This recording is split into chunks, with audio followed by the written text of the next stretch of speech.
December 18, 1944. Stavelot Crossroads, Belgian Ardennes.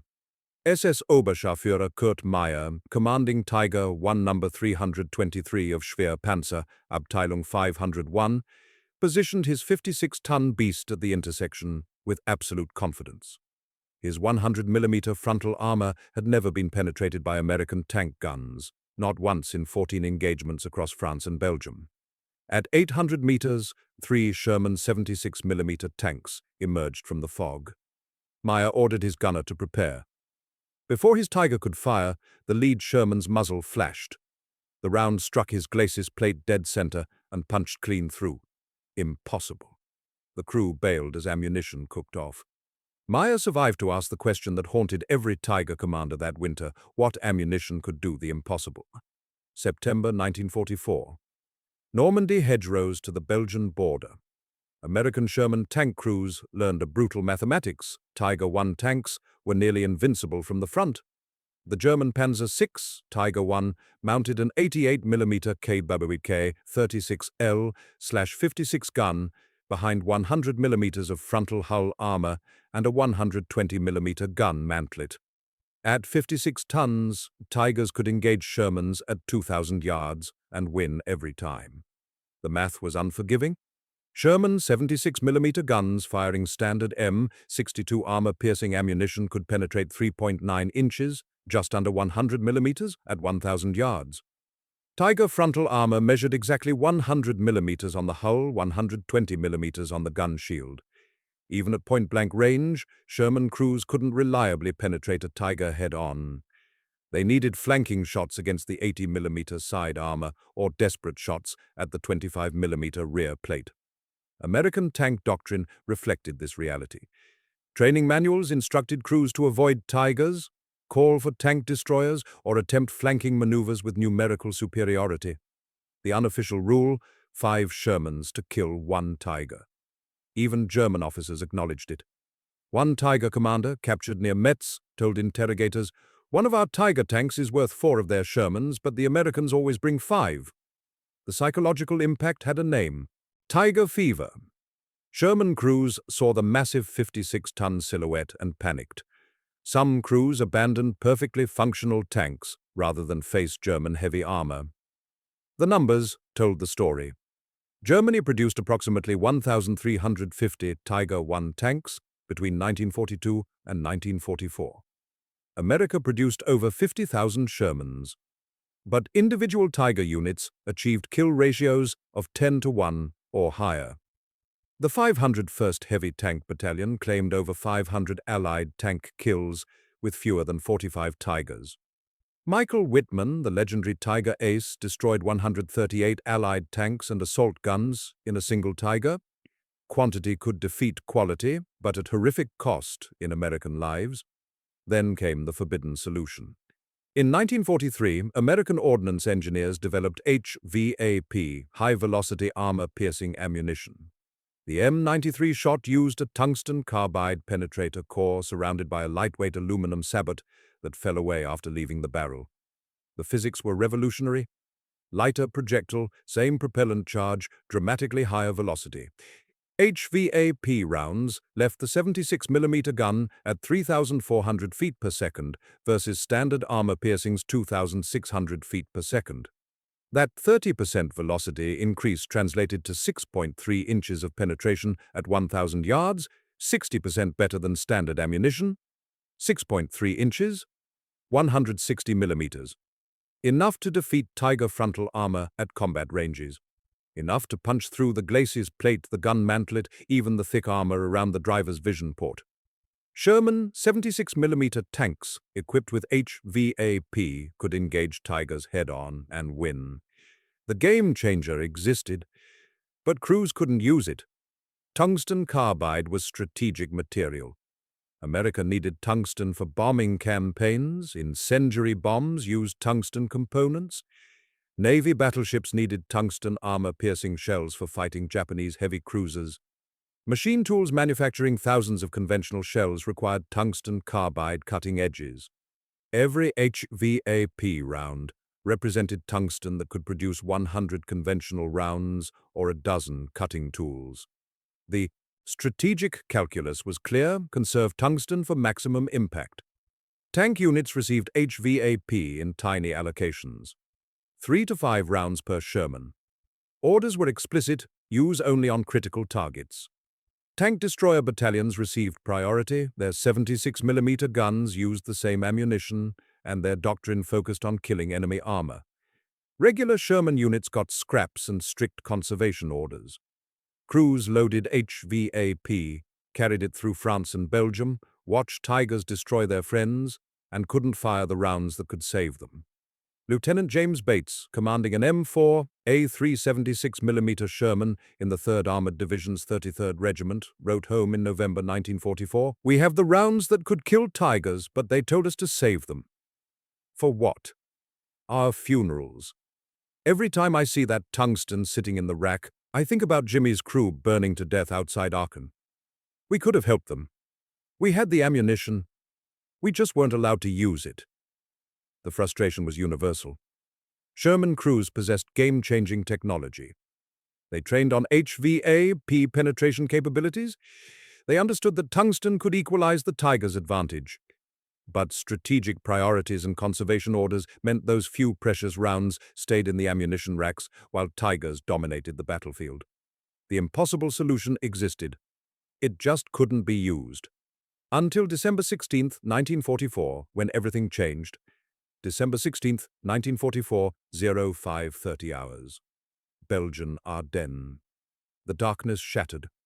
1,600 German artillery pieces opened fire across an 80-mile front. American soldiers in foxholes along the thinly held Ghost Front had no warning. Within 90 minutes, the largest German offensive since 1940 was underway. Operation Wacht am Rhein, Watch on the Rhine, had begun. Adolf Hitler's desperate gamble to split the Allied armies and capture the vital port of Antwerp was now reality. The Americans never saw it coming. The Ardennes sector was supposed to be quiet, a rest area for exhausted units and green replacements fresh from training. The 8th Corps held 80 miles of front with just 4 divisions. Intelligence officers dismissed the possibility of major German operations. The Wehrmacht was finished, everyone said. Berlin was collapsing. Why would the Germans attack through terrain that favored defenders? The weather provided the answer. Dense fog blanketed the forested hills. Temperatures plunged to -10°C. Visibility dropped to 50 yards.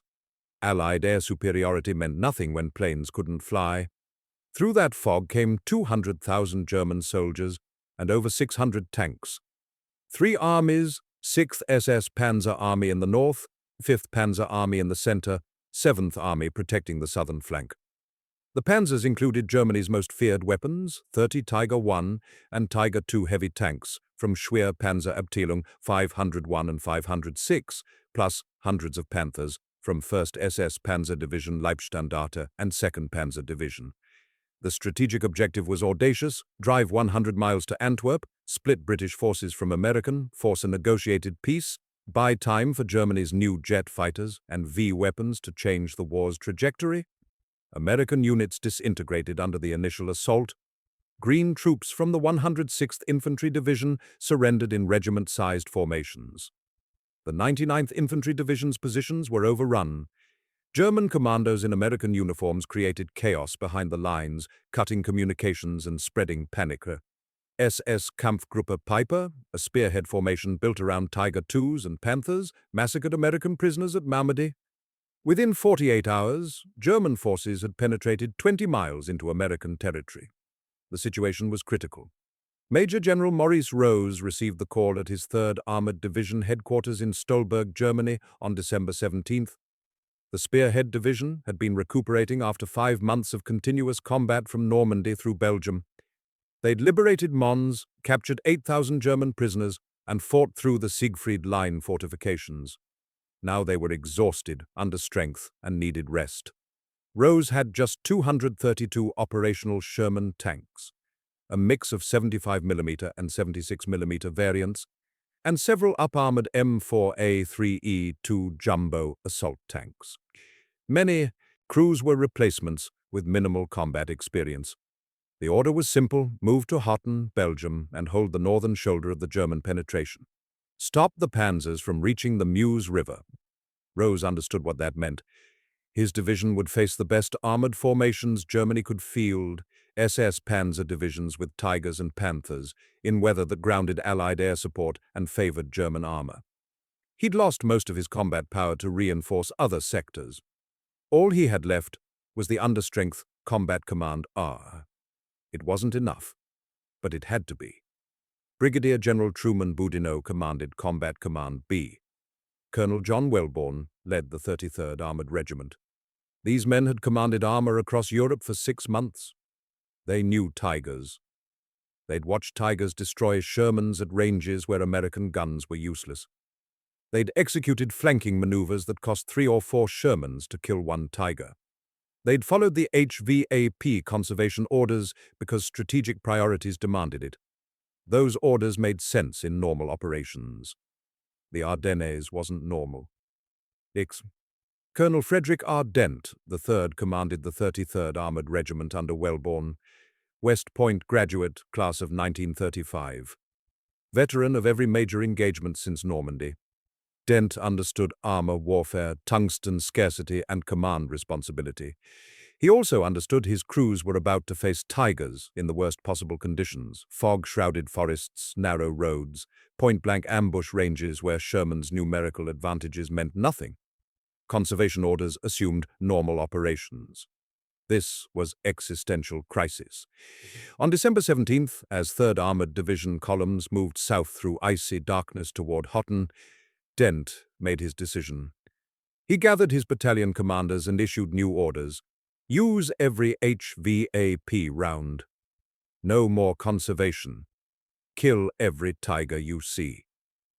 The words rippled through the regiment. Gunners who'd carried 3 to 5 tungsten rounds for months, forbidden from firing them except in desperate circumstances, suddenly had authorization to engage at will. The forbidden ammunition was now standard loadout.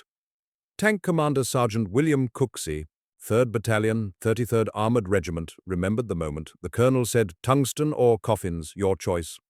Nobody hesitated. We locked and loaded every HVAP we had. 3 rounds per tank, some crews had 5.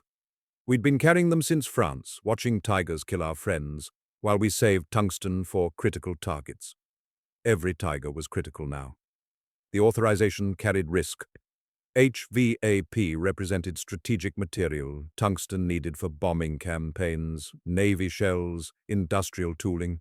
Using it freely violated conservation policy established at the highest levels.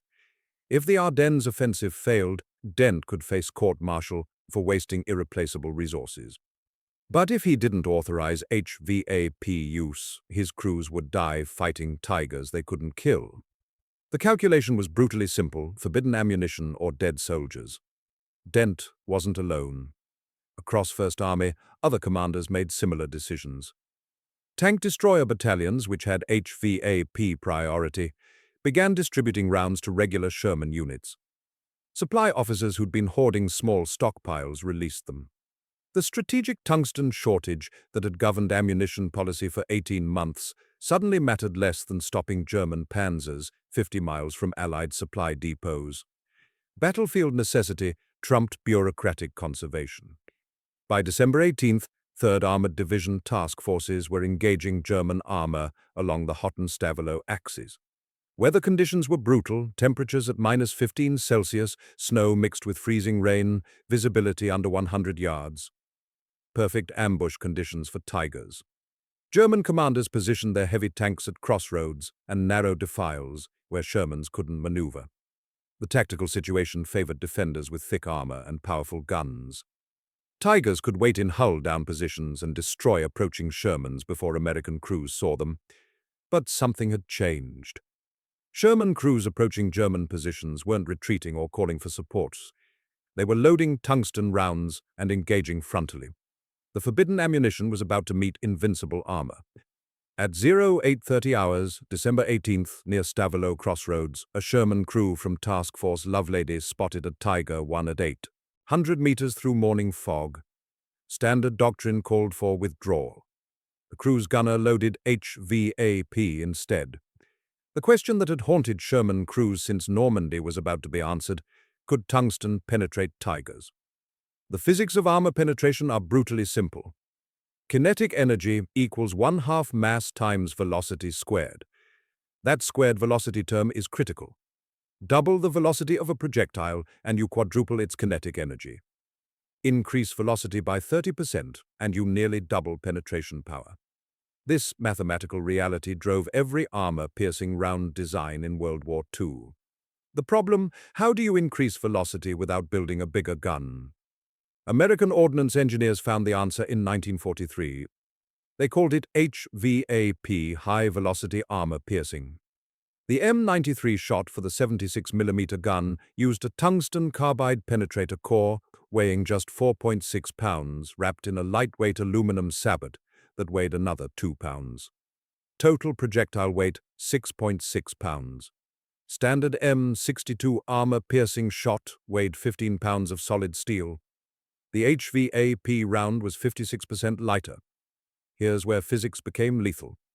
The 76mm gun's propellant charge remained identical for both rounds, the same explosive power pushing projectiles down the barrel, but the HVAP's lighter weight meant that identical explosive force accelerated it far faster. Standard armor-piercing left the muzzle at 2,600 feet per second.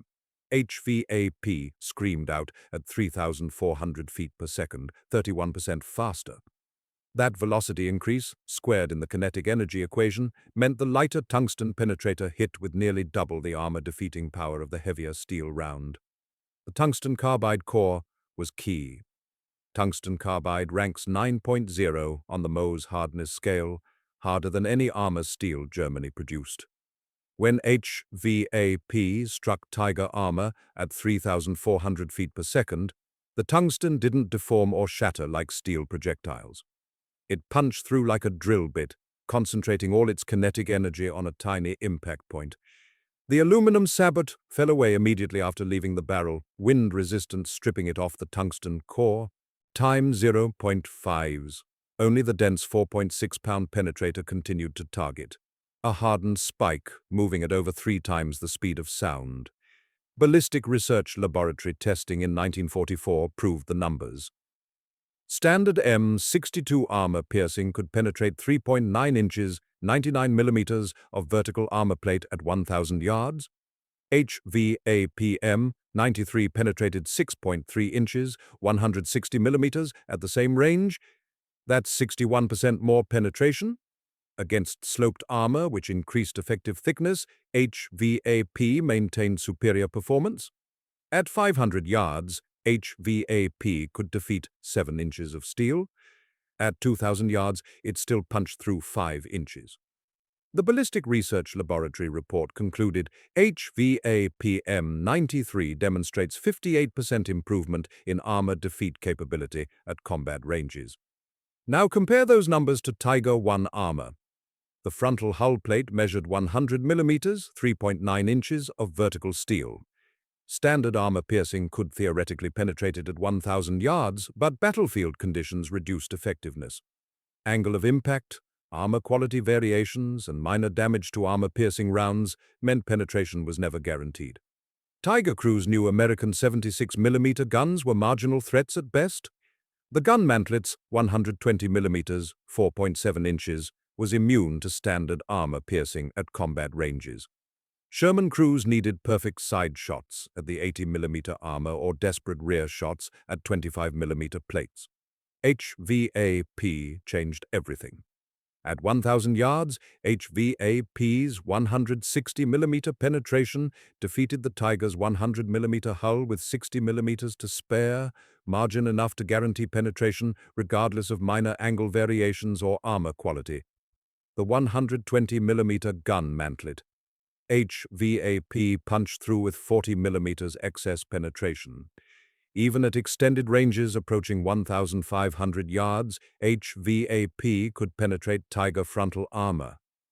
For the first time, Sherman crews could engage Tigers head-on at realistic combat ranges and win. The Panther presented different challenges. Its 85mm glacis plate sloped at 55 degrees created effective thickness of approximately 150 millimeters. Standard armor-piercing had no chance. HVAP at 1,000 yards, with 160 mm penetration, could defeat that sloped armor, though margins were tight.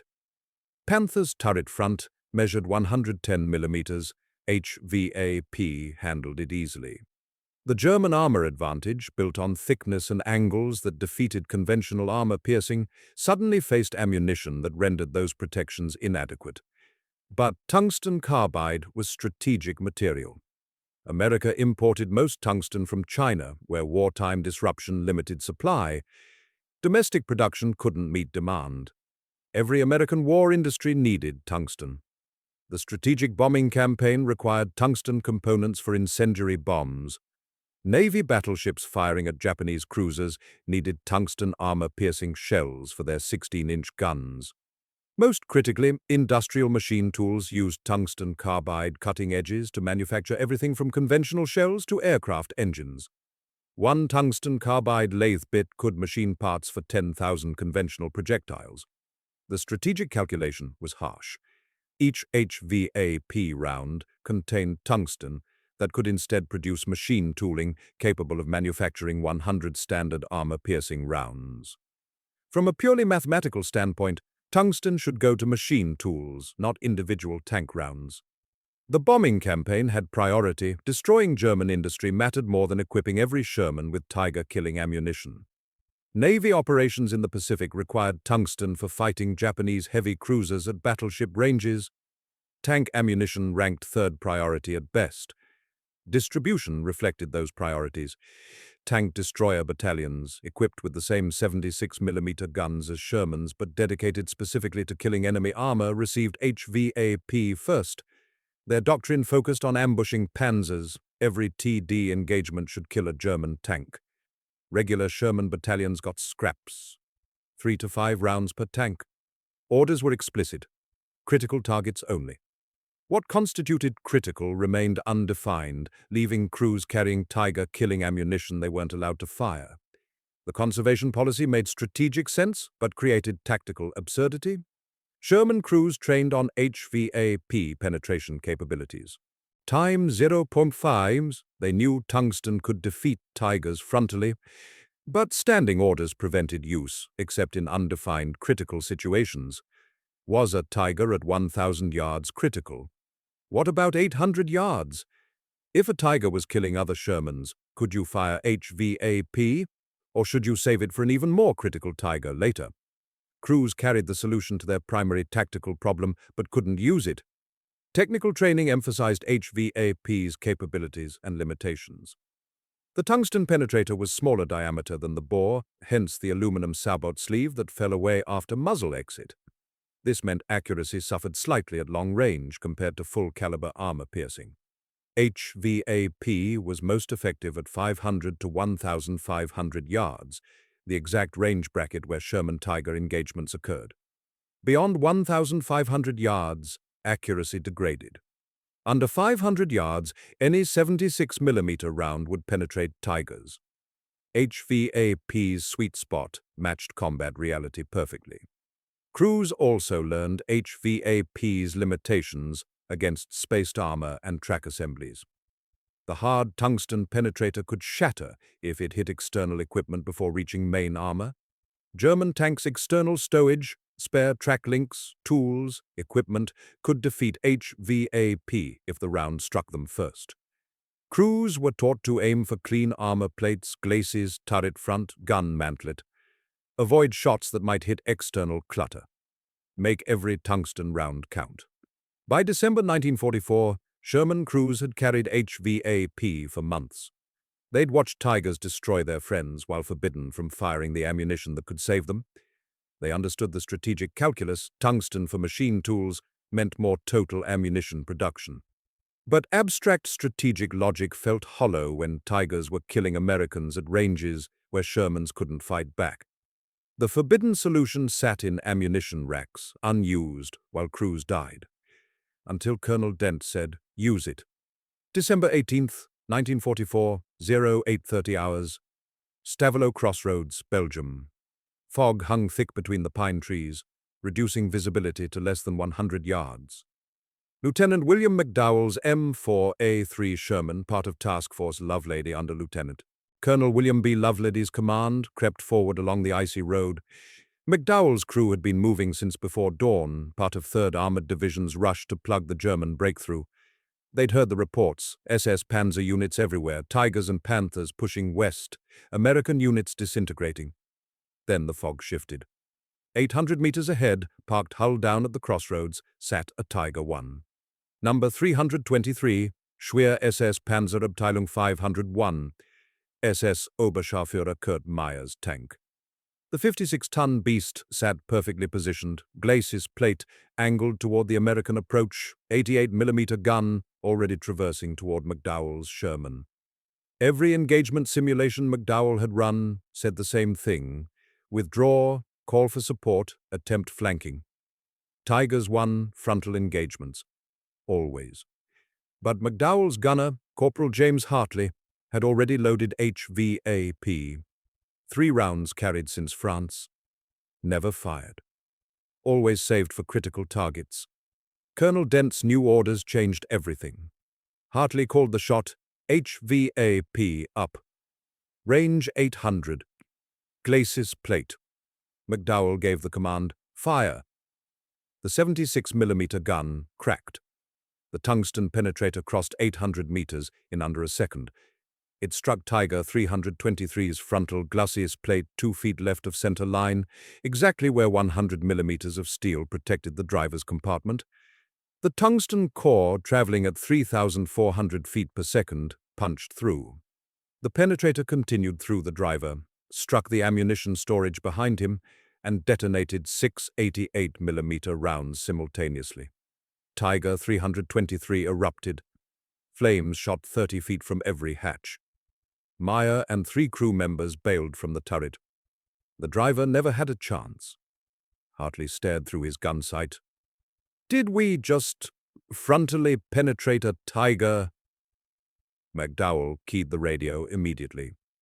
All task force units, this is McDowell.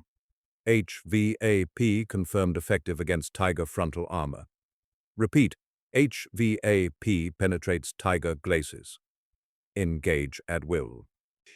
The message rippled across 3rd Armored Division frequencies within minutes. Sherman crews who'd carried forbidden ammunition for 6 months suddenly had confirmation tungsten killed Tigers. The implications spread faster than the German offensive. At 09:15 hours, another Sherman from the 33rd Armored Regiment encountered a Tiger 1 near Trois Ponts. The crew loaded HVAP without hesitation. Range 750 yards. Target, gun mantlet. The tungsten round penetrated the 120mm thick mantlet, passed through the gunner, and lodged in the turret ring. The Tiger's turret froze. The crew abandoned the tank immediately, knowing they were dead if they stayed. 2 Tigers destroyed in 45 minutes. Both frontal penetrations. Both HVAP kills. By afternoon, December 18th, the engagement pattern had established itself. Sherman crews stopped avoiding Tigers. They actively sought them. The psychological shift was profound. For 6 months, Tiger encounters meant retreat or death. Standard doctrine required flanking maneuvers, sacrificing 3 or 4 Shermans to get side shots on 1 Tiger. Now crews were engaging frontally at 700 to 900 yards, the exact range where HVAP performed optimally. Sherman gunners aimed for glacis plates and gun mantlets, clean armor surfaces where tungsten could work without striking external equipment that might shatter the penetrator. German crews noticed immediately. SS Hauptsturmführer Michael Müller, commanding Tiger 231 of the 501st, recorded in his after-action report, encountered American medium tanks at 900 meters. Expected standard engagement, we fire first, they retreat or burn. Instead, they engaged frontally. First round penetrated our glacis plate. Driver killed instantly. We abandoned tank and withdrew on foot. This should be impossible. American 76mm guns cannot penetrate Tiger frontal armor at this range. Intelligence assessment requires immediate revision. The technical confusion was understandable. German intelligence had captured and tested American 76mm guns. They knew Standard M92 armor-piercing performance, 3.9 inches penetration at 1,000 yards. Tiger frontal armor measured 100 millimeters, 3.94 inches. The math said tigers were immune except at very close range or with perfect perpendicular impact. But tungsten changed the equation. German intelligence hadn't accounted for HVAP because American conservation policy meant few rounds saw combat. The Germans didn't know what was killing them.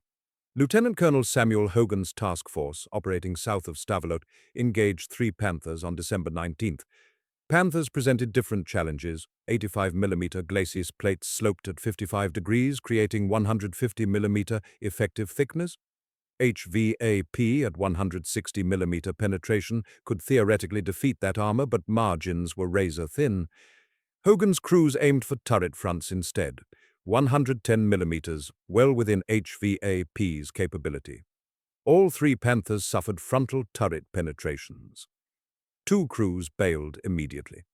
The 3rd Panther returned fire, killing 1 Sherman before a second HVAP round penetrated its turret and detonated ammunition. The ammunition expenditure was dramatic. Sherman crews who'd hoarded 3 HVAP rounds for 6 months were firing all 3 in single engagements. Some tank commanders reported firing their last tungsten round at a Tiger 1,200 yards away beyond HVAP's optimal range simply because they had frontal shot opportunities they'd never had before. Supply officers watching ammunition consumption rates panicked. Crews were burning through tungsten allocations intended for entire campaigns in 48 hours. But the kill statistics justified the expenditure. Between December 18th and December 21st, just 4 days, 3rd Armored Division units reported 15 confirmed heavy tank kills, 9 Tigers, 6 Panthers. After-action analysis attributed 12 of those kills specifically to HVAP frontal penetrations. The remaining 3 were conventional flank shots.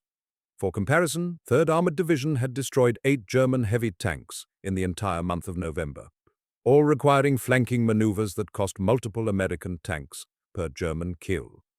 The tungsten rounds were proving their worth in blood. German commanders struggled to adapt. Time 0.5s. Sechon's standard panzer doctrine positioned heavy tanks, hauled down at choke points, relying on frontal armor immunity to dominate engagement zones. That doctrine assumed enemy tanks couldn't penetrate frontally, an assumption that held true against British 75mm guns, American 75mm and standard 76mm armor-piercing, and Soviet 76mm guns. HVAP broke that assumption. Tigers that had successfully fought from static positions for months were suddenly vulnerable.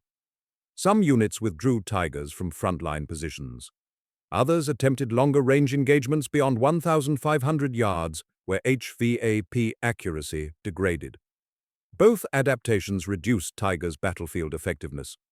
Sergeant Robert Winston, gunner in Captain James Nyquist's Sherman, described the psychological reversal. Before HVAP, we saw Tigers and our guts turn to water.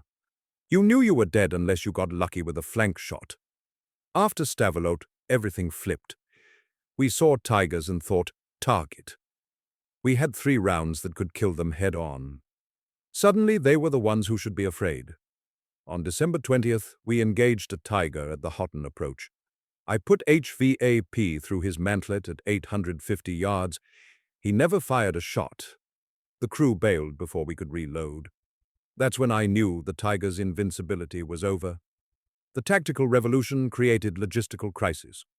By December 21st, 3rd Armored Division had exhausted its HVAP allocation. Supply officers requested emergency resupply. 1st Army Ordnance units, seeing the kill statistics, began redirecting tungsten ammunition from tank destroyer battalions to Sherman units. The strategic conservation policy that had governed HVAP distribution for 18 months collapsed under battlefield necessity. If tungsten rounds could stop German panzers from reaching the Meuse River, strategic priorities be damned, give the Shermans tungsten. But even as HVAP proved its lethality, the German offensive continued. Tigers represented less than 5% of German armor committed to the Ardennes. Hundreds of Panzer IVs, Panthers, and assault guns still pushed west. Weather remained terrible, fog, snow, temperatures at -15 Celsius. American forces were outnumbered, exhausted, fighting without air support.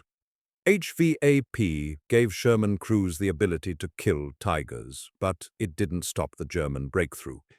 The Battle of the Bulge was far from over. It was just beginning. December 23, 1944. The weather broke. For 7 days, fog and snow had blanketed the Ardennes, grounding Allied aircraft and giving German armor free movement. That morning, high pressure swept across Belgium. The fog lifted. Visibility stretched to 10 miles. Within 2 hours, over 5,000 Allied aircraft, P-47 Thunderbolts, P-51 Mustangs, British Typhoons, filled the skies over the Bulge. The German offensive, already stalled by American resistance and fuel shortages, now faced combined arms warfare, Sherman tanks with HVAP ammunition on the ground, fighter bombers overhead, and artillery support coordinated through clear radio communications. The tactical revolution HVAP created combined with these other factors to break German armor. Between December 18th and December 26th, 3rd Armored Division engaged German heavy tanks across a 30-mile front from Hotten to Stavelot. The kill statistics told the story. 9 Tiger I tanks destroyed, 7 by frontal HVAP penetrations, 2 by flanking shots. 14 Panthers knocked out, 10 by HVAP turret or glacis penetrations, 4 by airstrikes or artillery. Another 8 heavy tanks abandoned by crews after HVAP damage made them non-operational. Total 31 German heavy tanks destroyed or captured in 8 days of fighting. For comparison, consider 3rd Armored Division's entire Normandy campaign from July to September 1944. 3 months of combat netted 24 confirmed heavy tank kills, almost all requiring flanking maneuvers that cost multiple American tanks per German kill. The Ardennes campaign, fought in 8 days with tungsten ammunition freely available, exceeded 3 months of Normandy fighting. The difference was HVAP.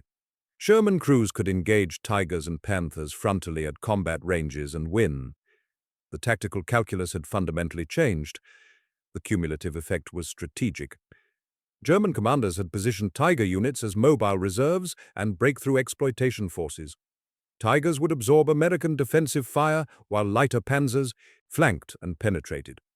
That doctrine assumed Tigers could dominate engagement zones through frontal armor immunity. HVAP broke the assumption. Tigers positioned at crossroads and defiles, previously impregnable strongpoints, became vulnerable targets. Sherman crews no longer avoided Tigers. They hunted them. SS Hauptsturmführer Otto Carius, Tiger ace with over 150 Allied tank kills, wrote in his post-war memoir about December 1944, "The Americans had developed some new ammunition. We never learned what type during the battle itself. Our Tigers began suffering frontal penetrations at ranges where we thought ourselves invincible. The psychological impact was devastating. For 2 years we'd fought knowing our frontal armor made us nearly immune to enemy fire. Suddenly that protection meant nothing. Crews became cautious, hesitant. Some abandoned damaged tanks that might have been recovered. The invincibility was gone. The German fuel crisis compounded HVAP's impact. Hitler's offensive relied on capturing American fuel dumps. German synthetic fuel production couldn't support sustained armored operations. When American forces held key supply depots and weather cleared, allowing air interdiction of German supply columns, panzer units literally ran dry. Tigers consumed 1.5 gallons per mile. A Tiger traveling 30 miles to reach engagement positions needed 45 gallons just for the approach. Many Tigers destroyed or captured in late December 1944 had empty fuel tanks. Crews abandoned mechanically sound tanks because they couldn't move them. Task Force Hogan, commanded by Lieutenant Colonel Samuel Hogan, experienced the combined effects firsthand. Operating south of Stavelot from December 20th to 24th, Hogan's force included 14 Sherman tanks, half with 76mm guns carrying HVAP. German forces surrounded the task force near Marcoret, cutting supply lines. Hogan's crews had no resupply, dwindling ammunition, and faced continuous attacks from 9th SS Panzer Division units, including several Tigers. On December 21st, Hogan's Shermans engaged 3 Tigers at close range, under 500 yards. in forested terrain that prevented German long-range engagement advantages. The American crews fired every HVAP round they had, time 0.5s. All 3 Tigers suffered penetrations. 2 were destroyed outright, turret ammunition detonations. The 3rd withdrew with damaged gun mount. Hogan's force lost 2 Shermans in the exchange. Before HVAP, that engagement would have ended with all 14 American tanks destroyed and German forces breaking through. Instead, Hogan held position for 4 more days, until relieved by elements of the 2nd Armored Division. By December 26th, the German offensive had stalled. First Army had contained the northern shoulder. Patton's Third Army relieved Bastogne from the south. German forces began withdrawing toward their start lines. The deepest penetration, 60 miles into American territory, had failed to capture any strategic objectives. No bridges across the Meuse River fell to German forces. Antwerp remained far beyond German reach. Hitler's gamble had failed. Final accounting from the Battle of the Bulge revealed the scale. Approximately 30 Tiger I and Tiger II tanks committed to the Ardennes offensive. By January 1945, fewer than 8 remained operational. The majority were destroyed in combat, many by HVAP-equipped Sherman units like 3rd Armored Division. Others were abandoned due to fuel shortages or mechanical failures. Some were captured intact by advancing American forces. The Tigers committed to the Bulge suffered over 70% losses, catastrophic by any measure. The 3rd Armored Division's official after-action report, filed in February 1945, included specific analysis of HVAP effectiveness. High-velocity armor-piercing ammunition proved decisive in negating German armor qualitative advantage. Sherman 76mm tanks equipped with HVAP could engage Tiger and Panther tanks frontally at realistic combat ranges with high probability of penetration. Recommend immediate priority allocation of tungsten ammunition to all armored divisions. Conservation policy should be revised. Battlefield effectiveness justifies strategic material expenditure. That recommendation reached the highest levels. General Dwight D. Eisenhower's headquarters reviewed HVAP performance data from the Ardennes. The statistics were undeniable. When Sherman crews had tungsten ammunition without conservation restrictions, kill ratios against German heavy armor improved dramatically. American casualties from Tiger and Panther engagements decreased significantly. The strategic calculus shifted. Tungsten in tank ammunition saved American lives and shortened the war. Conservation policy was revised. By February 1945, HVAP production and distribution increased 5-fold. Tank units crossing the Rhine in March 1945 carried 15 to 20 HVAP rounds per 76mm Sherman, 3 to 4 times the allocation during autumn 1944. Tank destroyer battalions received unlimited tungsten allocations. The ammunition that had been forbidden in September was standard issue by spring. Colonel Dent's battlefield authorization in December 1944 had forced institutional recognition of tactical reality. American tank crews needed Tiger-killing ammunition to survive and win. The human cost of conservation policy became clear in post-war analysis. U.S. Army Ordnance Department studies estimated that if HVAP had been freely available from Normandy onwards, June through December 1944, American tank crew casualties would have been reduced by approximately 20 to 30%. Thousands of Sherman crewmen died in engagements where Tigers and Panthers destroyed American tanks at ranges where standard armor-piercing couldn't penetrate German armor. Many of those crews might have survived if they'd had tungsten ammunition without restriction. Major General Maurice Rose, who commanded 3rd Armored Division through the Ardennes and into Germany, wrote in January 1945, "Our men fought with extraordinary courage against superior German armor for 6 months. They deserved every advantage we could provide. HVAP ammunition gave them that advantage. The decision to authorize unrestricted use in December saved lives and missions. We should have made that decision in June." Rose never saw the war's end. On March 30, 1945, near Paderborn, Germany, his jeep encountered German forces unexpectedly. Rose was killed, the highest-ranking American officer killed by enemy fire in the European theater.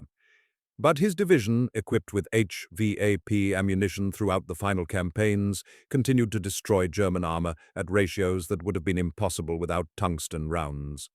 The 3rd Armored Division ended the war having destroyed over 1,000 German tanks and assault guns, a testament to American industrial power, tactical adaptation, and one colonel's December decision. SS Oberscharführer Kurt Meyer, who bailed from Tiger 323 on December 18th after HVAP penetrated his glacis plate, survived the war. In 1947 interviews, he reflected on the Ardennes experience. "We thought we were invincible. Our training emphasized Tiger superiority, thicker armor, better guns, tactical dominance. Then American shells started going through our frontal armor. We never learned what ammunition type during the battle. Afterward, we heard it was tungsten. By then, it didn't matter." The myth of Tiger invincibility died in the Ardennes. Once Sherman crews believed they could kill us frontally, they did. The forbidden round that tank commanders had hoarded from France to Belgium became the ammunition that saved the Ardennes. Colonel Frederick R. Dent's battlefield authorization: use every HVAP round. Kill every Tiger you see, proved that tactical necessity trumps strategic bureaucracy. 50 Tigers and Panthers fell to 3rd Armored Division in December 1944. Hundreds more across 1st Army died to tungsten rounds. The mathematical certainty that governed armor warfare changed forever. Sherman crews learned what physics had always promised: velocity squared defeats thickness. Tungsten defeats steel. The Tiger I, which had dominated European battlefields since 1942, never recovered its psychological advantage. German crews knew American tanks could kill them frontally. That knowledge changed everything. The myth died with Meyer's Tiger 323 burning at Stavelot crossroads, December 18, 1944. The impossible became routine. And the men who pulled the triggers, American tank crews with forbidden ammunition finally authorized for use, proved that courage, combined with the right tools, defeats any enemy, no matter how invincible they seem.